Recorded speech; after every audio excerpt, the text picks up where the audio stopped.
दोस्तों, क्या आपको पता है कि भगवान श्री कृष्ण की मृत्यु के बाद उनकी 16,000 पत्नियों का और द्वारिका का क्या हुआ?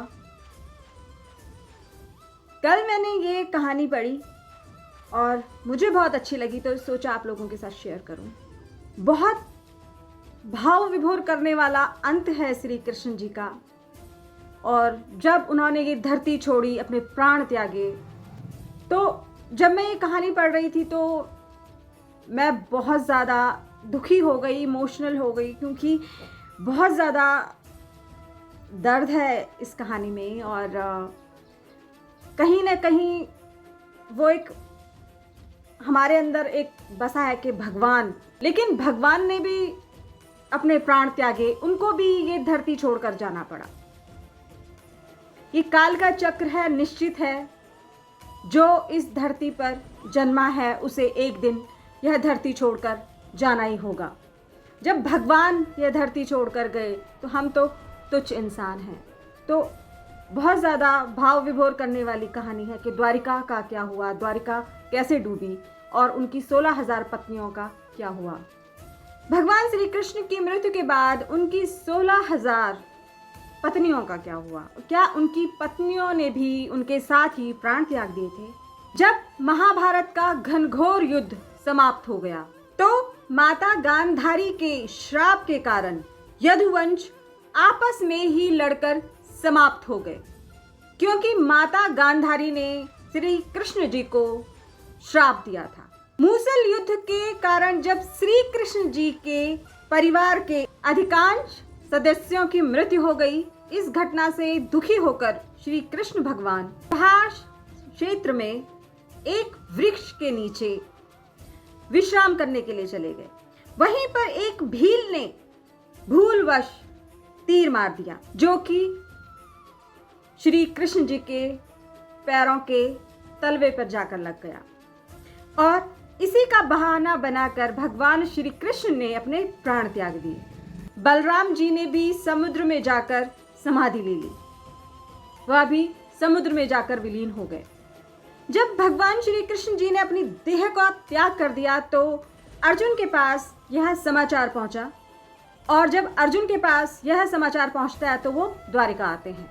जब अर्जुन द्वारिका आते हैं तो उन्होंने क्या किया कि श्री कृष्ण जी की जितनी भी पत्नियां थी, बची हुई पत्नियां थी, और जितने भी यदुवंशी महिलाएं, पुरुष, बुजुर्ग, बच्चे बचे हुए थे, और उन सभी को भगवान श्री कृष्ण जी और बलराम जी के देह त्यागने की बात न बताते हुए उन सभी को अपने साथ लेकर हस्तिनापुर के लिए रवाना हो गए। कहते हैं कि उस वक्त उनके साथ कई गर्भवती स्त्रियां भी थी और बच्चे भी थे। कई सारी महिलाएं ऐसी भी थी जिन्होंने अपने पतियों को खो दिया था उस मूसल युद्ध में। कहते हैं कि अर्जुन ने किसी को भी भगवान श्री कृष्ण और बलराम जी के देह त्यागने की बात नहीं बताई थी।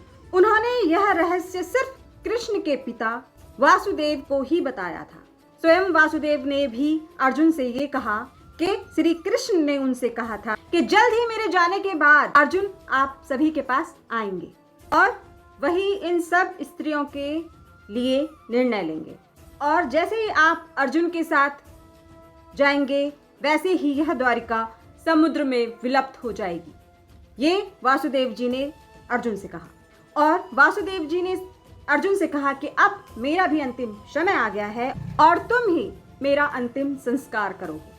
यह बात सुनकर अर्जुन मन ही मन बहुत दुखी हो गए, बहुत ज्यादा दुखी हो गए। उस दिन अर्जुन रात में द्वारिका में ही रुकते हैं। सुबह उनको यह खबर मिलती है कि भगवान श्री कृष्ण के पिता वासुदेव जी ने अपने प्राण त्याग दिए। फिर अर्जुन ने श्री कृष्ण के पिता वासुदेव जी का अंतिम संस्कार किया। उस वक्त हजारों की संख्या में द्वारकावासी भी उस अंतिम संस्कार में सम्मिलित हुए। लेकिन जब वासुदेव जी को चिता में जलाया जा रहा था तो उनके साथ उनकी 4 पत्नियों ने भी चिता में जलकर अपने प्राण त्याग दिए। यह भयानक दृश्य देखकर अर्जुन का दिल फट गया और वह रोने लगे। उसके बाद अर्जुन ने सब स्त्रियों, बच्चों, बुजुर्गों को अपने साथ लिया और वहां से हस्तिनापुर की तरफ प्रस्थान कर दिया। जैसे ही वह लोग द्वारिका से बाहर निकले, द्वारिका पानी में डूब गई और यह नजारा वह सब लोग देख रहे थे। यह अद्भुत दृश्य अर्जुन और समस्त द्वारिकावासी देखते ही दंग रह गए कि किस तरह से एक प्रलय आता है और द्वारिका समुद्र में डूब जाती है। श्री कृष्ण जी की बनाई हुई द्वारिका समुद्र में डूब जाती है। जब वो रास्ते में जा रहे थे तो उनके सामने भयानक जंगल, नदियां, ये सब वो पार करते चले गए। चलते चलते जब वह थक गए तो उन्होंने रास्ते में पंचनद देश में पड़ाव डाला। वहां पर रहने वाले लुटेरों को जब यह पता चला कि अर्जुन अकेले हैं और उनके साथ बहुत सारी स्त्रियां हैं और जन समुदाय है और वह हस्तिनापुर जा रहे हैं, तो धन के लालच में उन लुटेरों ने रात को उन पर आक्रमण कर दिया। तो अर्जुन ने जब यह देखा तो वह चीख कर उनको सावधान करते हैं, पर उनका इस पर कोई असर नहीं होता। वह लूटपाट शुरू कर देते हैं। वह धन ही नहीं लूटते, वह समुदाय की सुंदर स्त्रियों को भी अपने साथ घसीट कर ले जाना शुरू करते हैं। वह उस खेमे की एक एक खूबसूरत स्त्री को अपने साथ घसीट कर ले जा रहे थे और चारों तरफ हाहाकार मचा हुआ था। ऐसे में जब अर्जुन को अत्यधिक क्रोध आया, उन्होंने अपने दिव्य अस्त्रों का स्मरण और उनका प्रयोग करना चाहा, परंतु उनकी स्मरण शक्ति भी विलुप्त हो गई। उन्हें कुछ याद ही नहीं आ रहा था कि वो अब ये शस्त्र कैसे चलाएं, कैसे प्रकट करें। कुछ ही समय में उनके तस्कर के सभी तीर विलुप्त हो गए। जब सब तीर विलुप्त हो गए, उनको कुछ याद नहीं आ रहा था, उनकी सारी स्मरण शक्ति समाप्त हो गई, तो वह ऐसे ही उन लुटेरों के साथ युद्ध करने लगे। लुटेरे बहुत सारा धन और स्त्रियों को लेकर भाग गए। खुद को असहाय पाकर अर्जुन को बहुत दुख हुआ कि श्री कृष्ण जी ने उन पर इतना विश्वास किया, लेकिन वह उनकी स्त्रियों को और धन को नहीं बचा पाए। तो अर्जुन बहुत दुखी हुए। वह समझ नहीं पाए कि कैसे मेरी शस्त्र विद्या विलुप्त हो गई। जैसे तैसे कर कर अर्जुन बची हुई स्त्रियों को और बच्चों को हस्तिनापुर लेकर आ गए। यहाँ पर अर्जुन ने भगवान श्री कृष्ण के परपौत्र व्रज को हस्तिनापुर का राजा बना दिया। बूढ़ों और बच्चों को और बची हुई स्त्रियों को अर्जुन ने हस्तिनापुर में रहने के लिए स्थान दिया और कहा कि अब तुम यहाँ रहो। इसके बाद व्रज के बहुत रोकने पर भी अर्जुन हस्तिनापुर नहीं रुके और उन्होंने हस्तिनापुर का त्याग कर दिया और तपस्या करने के लिए चले गए। कहा जाता है कि भगवान श्री कृष्ण की 16,000 रानियां थी, पत्नियां थी, लेकिन उनमें से जो मुख्य थी वह 8 थी, जिनमें से रुक्मणी और जामवंती ने स्वयं अग्नि में प्रवेश कर कर अपने प्राण त्याग दिए। जब उनको ये पता चला कि श्री कृष्ण जी की मृत्यु हो गई है, तो उन्होंने अग्नि में जाकर अपने प्राण त्याग दिए। सत्यभामा और अन्य देवियां जंगल में तपस्या करने के लिए चली गईं। उनकी 8 पत्नियां रुक्मणी, सत्यभामा, मित्रविंदा, भद्रा, कामवंती, कालिंदी, सत्या और लक्ष्मणा। इनमें से कुछ पत्नियों ने स्वयं अग्नि में प्रवेश कर दिया और कुछ जंगल की तरफ प्रस्थान कर गई।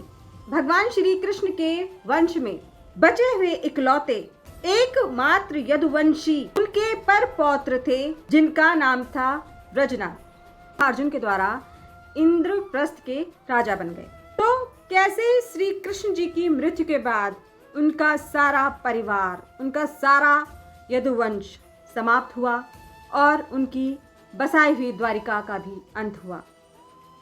यह अंत बहुत दुखदाई था और यह कथा सुनने के बाद, यह कहानी पढ़ने के बाद दिल बहुत दुखी होता है कि जब भगवान श्री कृष्ण ने धरती का त्याग किया, संसार का त्याग किया, तो ये सत्य है कि हर इंसान जो जन्मा है वो मरेगा जरूर। जो आएगा वो जाएगा, जिसका आदि हुआ है उसका अंत भी निश्चित है।